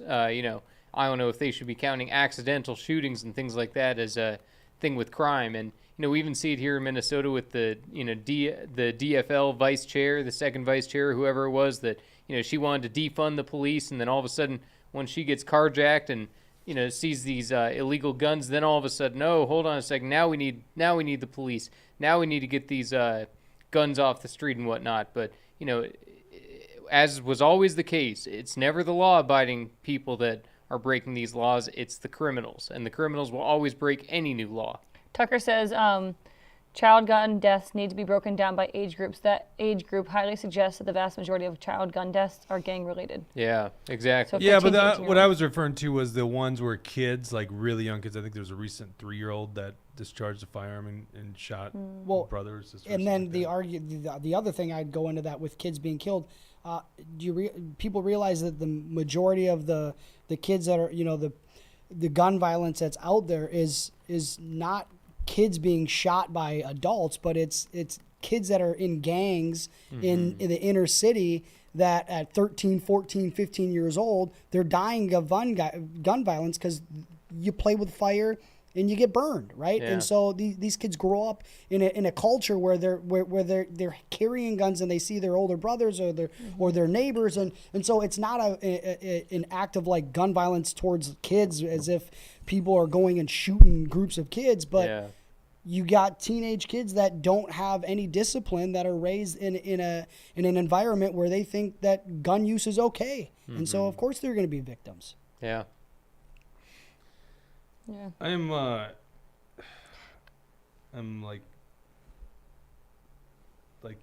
I don't even know how to. I'm going crazy here. I know. I was trying to find it myself. Find this on the governor's, but you find too many sources in the media where it's not like it's just fake news. Right. I know. That's what I figured too. I was seeing it all over the media, especially in the headlines. So obviously somewhere she is proposing this 30-day ban.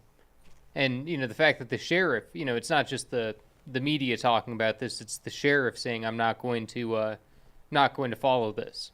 So it's out there somewhere. Well, I hate this fact because I'm trying to run a live show. We'll have to do this before the show next time. Yeah, honestly, I didn't even think this was going to be an issue. And so, because we got a lot of show prep and, this wasn't what I was doing this morning. I was putting together some of the other stories. So I just assumed it was going to be in here. So, like, live, I'm reading this thing. I'm like, where the hell is this thing? And it's like... Okay, well, for life, how about I don't get what's going on here. Where the hell is this? It's like the governor's office isn't backing down from it. People are opining on it. But I don't actually see where the hell this thing is. Unless like some magical orders that we don't see, the public doesn't see. Like... I mean, is it even crazier? She didn't even decree it officially in a paper. She just said it. Is that what happened? Very possible. Maybe that's what happened. It's very I guess she just it's said very it. well. And then people are going to take that as truth instead of actually reading the order. I know. I'd be like, what do you? So if we go to court, what are we arguing here? You just like a statement she made to the media. I'm gonna try to look at this, but I got a show to run here. I feel like as you guys are talking, I'm like down on my computer trying to figure this out, but I literally don't see it. And if someone at home is like able to do this, Tucker or someone, I'd love to see if you guys can find it here. So let's bring up the this is so funny. what a world we live in. Michael Knowles, who we talked about on the program last time, he's a conservative contributor to Daily Wire. He's the best of them. Is he the best? In my of them? opinion, I just think get he's ready. hilarious. Well, okay, get ready for this. And David Hogg, as you just alluded to, David Hogg, Mr. Pyramid Face, who's just wants to take all of our guns away. Look at this series of tweets, these two here. This is so interesting. Pull this up there, Dawson. Michael Knowles says, unpopular opinion, civil leaders do in fact have emergency authority to suspend temporarily many legal rights. Well, David Hogg, this isn't on the same thread, by the way. These are just two different people opining on it. I support gun safety, but there is no such thing as a state public health emergency exception to the U.S. Constitution. Yep. Well, I agree with David Hogg. I mean, like, what the hell's going on here? Did now, he get Michael hacked? Knowles, what? Did What's he it? get hacked? Yeah, I don't Yeah. know. Yeah. But, I mean, maybe he's just trying to be consistent. It is a Sure. little ridiculous. What the hell's Michael Knowles smoking, right? Is Yeah. marijuana now legal in the state he's from? Like, seriously. And he's like isn't he like a Catholic? Yeah, he is. He's very Catholic. So here's the problem with what he's saying. I believe my rights come from my Creator. I believe they come from God, not from government officials. So if government officials can decree that there's an emergency, they can't just go and take my God-given rights away. But apparently to him, he thinks that is true. It's a crazy thing. So I'm here stuck thinking David Hogg's making a better argument. You said there was another person, Democrat? Ted Lieu. Ted Lieu making a better argument? The U.S. representative. And Ted Lieu, he is like maybe the most irritating of all of them anyway.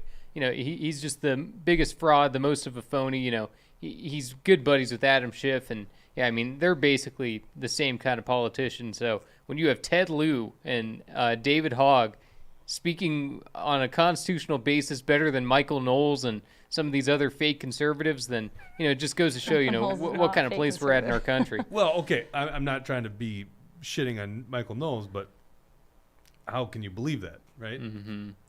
So, like, back to that if you're going to tweet. say you're conservative, you're going to say you believe in God, But and civil yet leaders do in fact clearly have- that statement, you don't believe God's giving you your rights. Well, and he's Well, saying look this at- in response to this moment, which is I think you even could look weirder. look at that differently too, though. Like, civil leaders do in fact have emergency authority to suspend temporarily many legal rights. It's a legal right to have abortion. So if like there was a good Catholic civil leader that's like, I'm going to actually suspend that right, you don't have that right. I think that's where Michael Knowles stands. Like, you're Catholic, like he's a very strong Catholic. So I think principles, the right to life, comes above legal rights. And so you could, like, I think that's But more it- where you know, Michael if a Knowles is governor- probably leaning towards like his faith over like. But he's Yeah, but he's in this context referring to the right to keep and bear arms. And, you know, Which if a doesn't governor come from tried to God, do the it same comes from thing, if a governor tried to use an emergency curious to get authority, more info just on like that. this New Mexico governor on abortion, it wouldn't work. You know, like the courts would reject that immediately. Yeah. You know, so if you don't have the ability to do this over guns, you don't have the ability to do it over abortion. So I'm not sure what he's trying to say there. You know, if he's trying to say that, you know, with COVID, or Yeah, you know no, that it's you a little get to, you know, your churches can be closed down. I don't know what he's trying to say. This Brad whole- Ganser says, I remember when Jake and Rep Munson argued about curfews and if it was constitutional. It was riveting. That was great. And Scott Jensen. Wasn't that Scott Jensen on that? What side were you on, Jake? I'm against curfews. I don't think government okay. can mandate curfews. Yeah. Yeah, Jensen. So a great debate you can find on YouTube on Munson's podcast. I debated Jensen. By the way, I get done with that debate. Jensen goes, "You're really hard to debate." I go, "If I'm hard, wait till you Wait till you have run to for go governor." against Governor Walz, a Yeah. professional politician." Yeah. She's like, "I'd rather go against him," and clearly he did because, you know, Walz just gets angry. But yeah, I was Yeah. like exposing him, like because I was arguing that you shouldn't have emergency powers. This guy passed the Never Again bill, and Jensen was like 90% with us, but was pushing back. And so the one exception was for curfews, because obviously there were curfews being instituted in Minneapolis, St. Paul. I go, no, I don't think the government should have a right to tell you to stay in your home. Yeah. Period. Yep. Right? But also, if you're causing havoc, then you prosecute someone for that. Or Yeah, whatever Tucker's it is. making an interesting point on the Civil War stuff. Well, see, that I agree with. I don't know if he's making the point, but Lincoln did suspend the right of habeas corpus. He He threw journalists. He threw political opponents in prison. I don't want to make an enemy of Abraham Lincoln. You know, I mean, there's a lot more to that history than just, you know, he was a tyrant who wanted to throw people in prison. It wasn't just like that, you know. Tucker says, what about curfews in disaster areas, Jake? No, I don't believe government has a right to restrict you, your freedoms and your liberties. You know, right? this entire day this morning, I thought that David Hogg was David Han. I Yeah. got those two mixed up. Well, let's put similarities together on that one. But apparently he's closer to the Constitution. Michael Knowles doubles down on his tweet, not saying I agree with Governor MLG's decision in this particular instance, but in principle she has a point. And she even has some credibility on the issue since New Mexico is relatively tough on crime. That's what Noel said? That's Michael Knowles. This is his Twitter. That's crazy. Here, should I... Base Minnesota says, Bridget, who are some of your favorite Catholics? Biden, Pelosi? Most definitely not. Yeah. Line They are F15 there, Dawson. Catholics in name only. Kinos. Yeah. It is lovely. Walz repeatedly used his authority out of the emergency. He declared for whatever he chose. It's wrong, but apparently possible to do. Yeah, I mean, that's how some of the courts see it, but I'm saying from the argument, they do not have this right. So unpopular opinion, civic leaders do in fact have emergency authority to suspend temporarily many legal rights. And then scroll down a little bit. Showed up on mine that he doubled down. That's oh no, go back up. It's off that thread. Goes show more replies. Right there. Not saying I agree with Governor MLG's decision. I won't reread it. Oh yes. Where did we were going somewhere with this, weren't we? I can't remember now. That was a wild ride. Okay, Yeah. let's get the next story. We talked about New Mexico. We talked about impeachment. We talked about Trump taking off the Minnesota ballot. So let's get to this story. The FDA approves the new booster yesterday. Breaking story. It was about midday. We were in a meeting. They approved the new booster. Not really tested. No human trials or anything like that. But the good news is not all public health officials are on board with it. Let's bring up the story from actionforliberty.com. Florida Surgeon General, this guy, I would really like to get to know more about this guy because he actually warns against taking the new booster shot. His name is Dr. Joseph Ladapo, recommended against the new COVID-19 booster shot in a press conference. Quote, there's essentially no evidence for it, Ladapo stated. There's been no clinical trial done in human beings showing it benefits people. There's no clinical trial showing it's a safe product for people. Here's a video. Let's play this video here so you can hear it from his own mouth. That first public health official I know of that doesn't recommend getting the COVID-19 experimental jab. Florida Surgeon General says Floridians should avoid getting the new one. There's essentially no evidence for it. There's been no clinical trial done in human beings showing that it benefits people. There's been no clinical trial showing that it is a safe product for people. Now, I've been watching the news all day today, but you can imagine the Biden administration is giddy and pushing the booster on everybody. They've basically rolling this out for about a month. So here you go. Isn't that crazy? We actually have a public health official speaking the truth for the first time. Don't get that booster. You know, I used to tell this joke, Drew, back in like early part of the pandemic, and it was I was walking down the street and I saw a bunch of lab mice, and I asked them, "Are you guys going to get the vaccine?" And they said, "Well, we're waiting for the human trial to be over." No, you know, it sounds like it's a nice thing that Ron DeSantis is finally doing something good for once. You know, putting this guy in because. You know, DeSantis, you know, if we want to say that people are being used like mice and hamsters for these medical experiments, well, that's exactly what DeSantis did with the World War II veteran. All you got to do is look up the video for yourself. But do you remember that one doctor, the one in Dallas or whatever it was, the big black lady that said, you know, that alien DNA was being used and whatnot? You know, you know what I'm talking about? Trump promoted her. Remember that. Stella Emanuel or something. Is she the one with the? She's in the group with all the white coats. Yeah, That yeah, one? Yeah. Uh-huh. But didn't they try to attack her for some Yeah, of her, they were coming after her some big of her other time. beliefs too? Oh, making yeah. her seem like she was crazy. Yeah, but yeah, she was a rock star. She's my kind of doctor. I loved her. Because she was very outspoken about ivermectin. And Yeah, right. hydroxychloroquine, Yeah, if that's I'm what not it was, mistaken. yeah. See, that's the problem on our side is we had like this cult following on ivermectin too. It's like, okay, She was with Simone Gold and some of those Yeah, other doctors. I think so. Yeah. See, that was the thing about ivermectin. It's like, okay, they're suppressing it. What they did to Joe Rogan, that was crazy. But it's not like ivermectin's the cure-all, right? Like, I think it had some efficacy early on. It didn't seem to have efficacy in fighting COVID later on. There's a lot of junk studies against or junk science against it. But there also wasn't a lot proving ivermectin was the cure-all, like a lot of people did. So Right. there was this But there love wasn't- affair with ivermectin. yeah. It almost drove our people into loving ivermectin so much. Yeah. It's like, well, it's just And another you know, drug. there weren't really anything that showed that there were negative consequences of taking it. It was There you either go. good or neutral. And for whatever reason, it wasn't until pretty recently that it was finally admitted by the government that ivermectin has been useful to some people, not all the time, but for some people sometimes. Well, that's actually a good point, Jesse, because I think it's actually less dangerous than Tylenol, if I remember right. Yeah. And so, yes, it's like maybe it's not the cure-all, but at least it's not killing people. It's certainly safer than Tylenol, which I think that was still a recommendation. Maybe it still is to this day a recommendation dealing with COVID.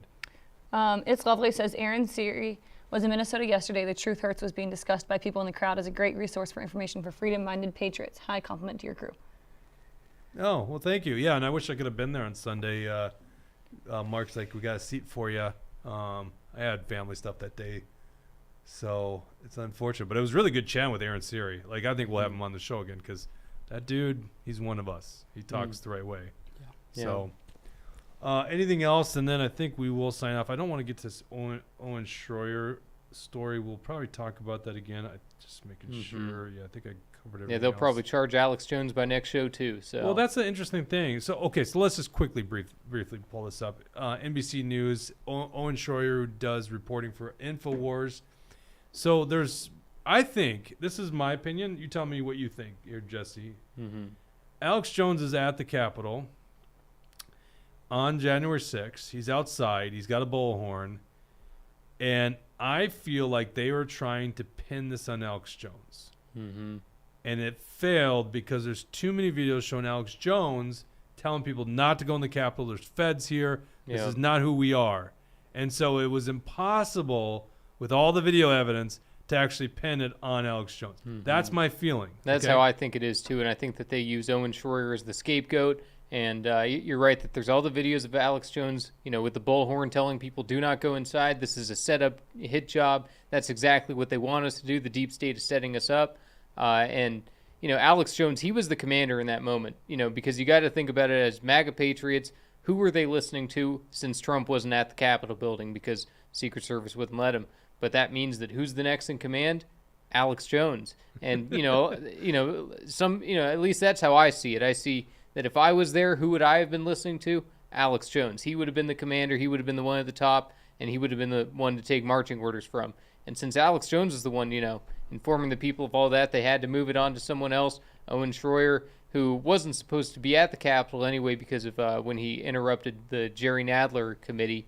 But I don't think anyone should be banned from the Capitol building. Nobody should be banned from protesting outside of it, especially in a moment in time like this.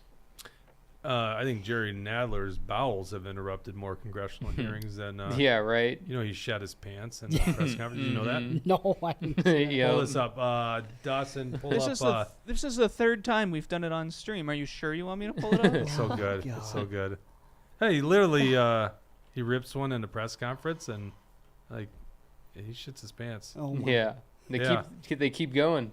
They gotta go. Yeah, as if nothing ever happened. What? Yeah. Where's the That's, duck? Where's the duck at? Tucker's like, end on Aaron Rodgers, Jake, so we can end on a light note. I don't know if that's a light note for Jets I think fans. Jerry Nadler's running for re-election again, by the way. Nancy Him and Pelosi is. Pelosi and all of them, yeah. Nancy Pelosi's running for re-election against. Yeah. It's so utterly insane. Do you have it? We don't. We don't. I mean, is it not clear at this point that half the politicians are just puppets? That they're not even voices of their own ideas. That they're just regurgitating whoever's behind them, telling them what to do, pulling their own strings. Feinstein can't have a thought of her own. Yeah. She can't even wheel herself into the room. Someone's got to wheel her in. She's she literally can't. giving power attorney to her daughter. Like, are you kidding me? It's out of control. Mitch McConnell can't stand up through a press conference for more than 2 minutes. Biden has on multiple occasions said, "This is what they told me to do," and just in Singapore, embarrassing. I almost thought we were going to do a breakdown on that today. Yeah. He literally says, all right, they told me I have 5 people to call on. Who's they? Who's telling you that? Like, what are you talking about? Yeah, it's Imagine sad. Trump saying something Yeah. like that. They told me to Gosh. call on these people. I was like, I don't think Yeah, anyone's they'd say telling he's him. selecting media. He's, not for free press. Yeah. Brad Ganser, screw you. Jeez.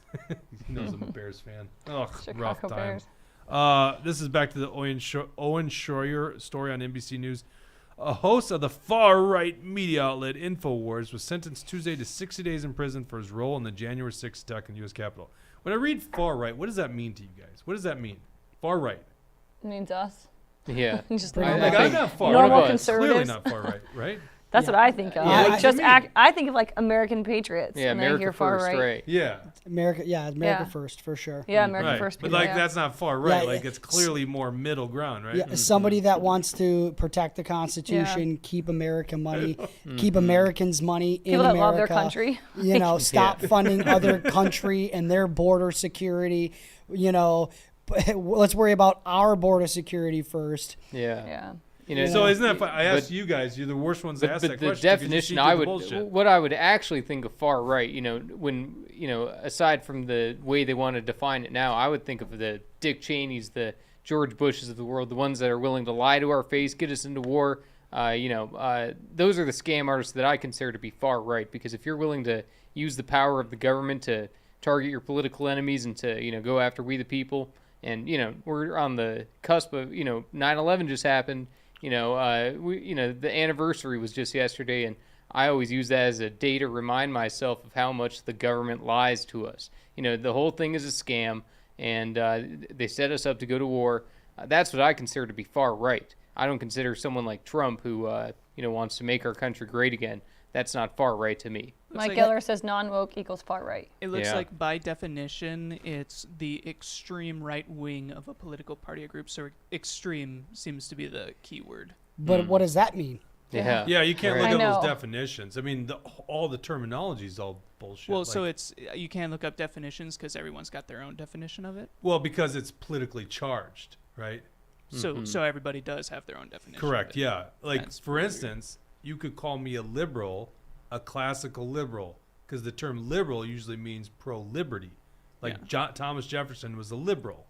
Mm-hmm. But you wouldn't usually call me a liberal today because it means I believe that 6-year-olds can make their choice on gender affirming care and Yeah. that. We just need to start You know, making the use the term far right for speaking about Republican or rhinos. They're far Yeah. right to the left. Yeah. Right? We Yeah. want to think far right's to the right. No, far right is to the left center. Right. Well, that's what I Far always think. right. It's like Yeah. Far the other way. people say Yeah, right. authoritarian right. And so if I'm far right, I'm like on the opposite spectrum. So here's a good example. There is the authoritarian right. There's say like a far right dictator. That's a term, right? Yeah. But I am on the opposite spectrum of a dictator. I'm an anti-authoritarian. So Yeah. how can I be far right if I'm against authoritarianism? You see what the I problem is? remember in high school, I took a test in government sciences or whatever, where it was like, you've got the left and the right, and we're going to take a test to see where you are on this. And he was like, but actually, there's like 2 axes. Actually, there's 3. And so, Yeah. Well, and that's the thing. You can make those political compass tests even more and more complex. You can change it because, you can say it's just a line. Then you can say, well, let's add another dimension. Then, sure enough, you add more and more layers to it. It's tough to say what the real political compass should look like. yeah. And so what is, going back to original point, what does Alex Jones say he is? Pro-human. I Yeah. love it. Right. He says he's pro-human. Owen Schroyer is one of only a handful of January 6 participants charged with a crime despite neither entering the Capitol building nor being accused of committing violence or destruction on Capitol grounds. By the way, who else is being charged with a crime without those qualifications? Donald Trump. Yeah. Prosecutors charged Schroyer because he had previously signed a deferred prosecution agreement after interrupting a congressional hearing in 2019 and had agreed as part of that case not to utter loud, threatening, or abusive language or to engage in any disorderly or disruptive conduct at any place upon the United States Capitol ground. So that just seems like a stretch to me, right? Now, he is on a bullhorn making statements, which he has a right to do, petition your governor for redress or grievances. So You know, it's one thing for you to disrupt a congressional hearing. It's another thing for you to be on the lawn of the Capitol and make these kind of statements. But that's apparently what they gave him 60 days in jail for. It just goes along the line of they want to just throw a bunch of people to get a narrative, right? And I kind of After agree those with 60 days, Owen Schroer is going to come back swinging. So, you know, that's what they think. They think that this will shut him up. Watch. Yeah. We'll end with some comments, and then we'll end the show here. Looks like we did do a couple extra minutes today. Yeah, just some comments. Base Minnesota says the labels are just used so the powers that be can put you in a camp for stereotypical purposes. Like that. And yeah, it's obvious says they use the term far right as radical, not conservative. Neocon and far right are two different things, and once again, we're getting into labels, but neocon to me is really a view on like foreign policy. Yeah. I think it kind of merges into The other Dick things, Cheneys, economics, but yeah, it's like the neocons, George Bush's, the George Bush, the Ron Dick Cheneys. DeSantis. Dick Yeah, Cheney, right? He's the new generation. Watch out. Careful. Yeah. I think so, too. Careful what you wish for. Yep. I mean, you look at Ukraine, all kinds of stuff, so got to be skeptical. How about no war? How about less government? How about being friendly to our neighbors, loving our neighbors and community and church? How about that? That's the platform right there. That's not far right. That's center. That's where most people are, right? Yeah. This is a crazy world. And some of those things we got to, like you just said, touch. But some of these things, they're an ideology thing, right? Like, we, not to go on a rant again, but going back to abortion, we need to have, that needs to go back to the church, right? And our churches need to start talking about that and telling people about the sanctity of life and how important it is, and providing women the resources that they need when they do become pregnant and get in a situation where they don't feel like they have somebody that can support them through that pregnancy. The church needs to step up, right? And we keep throwing it to the government. We keep expecting the government to do right by people. They're never going to. So quit making it a government problem and start making it ideology. Bring it back to the church, put it back in the home. And when we do that, when we reset there, we can have policies that are constitutional policies where, again, God gave me free will. He gave you free will.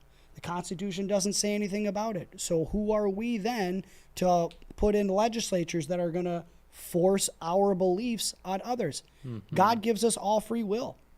Right? So we need to start creating policies with that in mind. And I think we can get rid of some of the rhetoric and get rid of some of the arguments that we have that we lose with the left if we just go back to the basis and give it back to God, and give it and put things where they belong. And things get muddied up, and then we get nowhere. And we get divided, and we get into all these arguments. I mean, COVID was there to divide us. Yeah, don't you in my think that opinion, this is like a master plan? 100%. And so that's where I come from, and that's why I support Donald Trump so much, is because I think we've been living in a psyop through a psyop through a psyop, and you've got to navigate your way through the truth to find out what's real and what's not. And too many Americans get caught up in these psyops and not knowing what's real and what's fake and who to believe and who not. One minute Michael Knowles is great, the next minute he's telling you you can stop the Constitution, right? Right. I mean, Ben Shapiro one day is talking great about Donald Trump, and the next day he's saying he's the worst thing ever. So Daily Wire, get your shit together. Pretty much. Freedom Junkie says God's the answer. Cardinals says amen to that. Absolutely. Right. Yep, agree with that. What in the world Yeah. are you doing with your microphone? Give it back to I Jesus. didn't even realize. At first, I think I was thinking the show's done. She's already taking her mic off. Oh my gosh! All right, well the show's over apparently, guys. Bridget, Oh my God, she's sorry. taking William's job. Where'd it go? I had to mute Bridget. Oh man! All right, well we appreciate you guys tuning in on Thursday. Who do I have? Oh, Dr. Neil Shaw is going to be here on Thursday. Great. Brad Ganser. You God. I Can we love ban Dr. him? Neil Shaw. Can you ban yeah. Brad Ganser? You're Would that still be? muted. I think that'd be bad if you banned someone that actually does Rumble rants. That would be bad news. Thanks, T-Wall. I appreciate those comments very much. What happened to William? Filing for divorce? Oh, that's so mean. No, William is teaching. He's shaping young children's minds. It's good. All right. We'll be done. Thank you for tuning in. We'll be back on Thursday, 1 o'clock. Take care.